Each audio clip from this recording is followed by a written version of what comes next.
ரோமரில் அவரை வீட்டு சிறைச்சாலையில் வைத்தார்கள். அவரை வீட்டு சிறைச்சாலையில் வைத்தாங்க.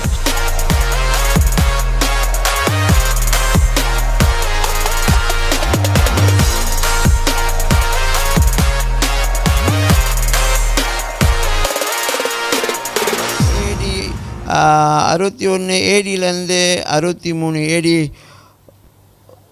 ரோமரில் அவரை வீட்டு சிறைச்சாலையில் வைத்தார்கள். அவரை வீட்டு சிறைச்சாலையில் வைத்தாங்க. House arrest. சில பேர் சிறைச்சாலையில் வைப்பாங்க. சில பேரை தனியாக கவனிக்கணும்னு சொல்லி, எப்படி தனியாக கவனிக்கணும்னு சொல்லி ஒரு வீட்டில் அவங்கள கைதியாக வச்சுருப்பாங்க. ஓகே. ஸோ ரோமன் ஹவுஸ் அரெஸ்டில் அவர் வச்சுருந்தாங்க.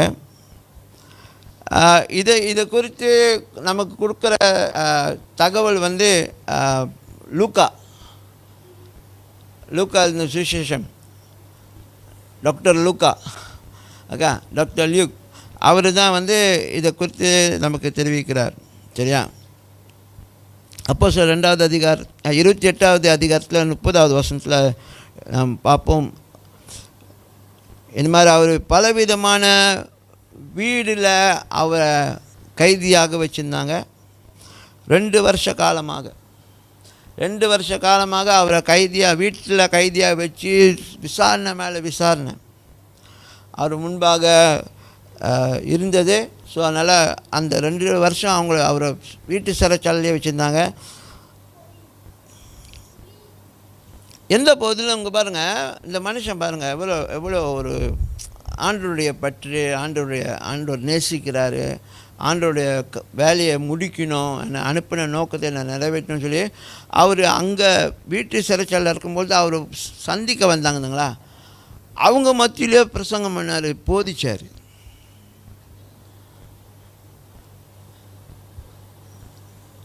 பாருங்கள், இதே நம்பலாம் தான் எவ்வளோலாம் ரோமர் அரசாங்கத்து அதிகாரியை பற்றி போட முடியுமோ கிளின்னு கிழிச்சிருப்போம். எவ்வளோலாம் யூத மத தலைவர்களை பற்றி பேச முடியுமோ அவ்வளோலாம் பேசியிருப்போம். ஆனால் இவர் அதெல்லாம் பேசலை. வந்தவங்கள்ட்ட ஆண்டரை பற்றி தான் பேசினாங்க.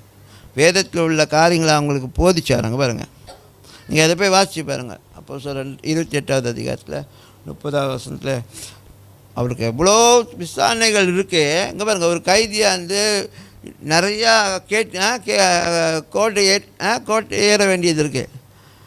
கோர்ட்டில் ஏறி போய் சொல்ல வேண்டியது இருக்குது, ஜட்ஜ்மெண்ட்டுக்கு பேச வேண்டியது இருக்குது, நம்மளை வழக்காடக்கூடிய வாய்ப்பு இருக்குது, நம்மளை தற்காத்து கொள்கிறதுக்கு இதெல்லாம் இருக்குது. அந்த டென்ஷனே இல்லாமல் வர்றவங்கள்ட்ட அவர் போதிக்கிறார். அவர் சந்திக்க வந்தவங்கள்ட்ட அவர் போதிச்சார். சிலர் யூத தலைவர்கள் ரோமரில் உள்ள யூத தலைவர்கள், இவங்களாம் யாருன்னா ஒரு காலத்தில் இவரை புறக்கணித்தவங்க. ஒரு காலத்தில் பவுலை புறக்கணித்தவங்க, இவங்களாம் சேர்ந்து தான் ஆப்பு வச்சுவாங்க. ஆனால் ரோமில் இருந்து அந்த யூத தலைவர்கள் சிறைச்சாலையில் அந்த வீட்டு சிறைச்சாலையில் பார்த்து சந்தித்து பேசியிருக்காங்க. அப்போ அவங்க மத்தியிலையும் அவர் போதிச்சிருக்கிறார், பிரசங்கிச்சிருக்கிறார். அல்லேலூயா.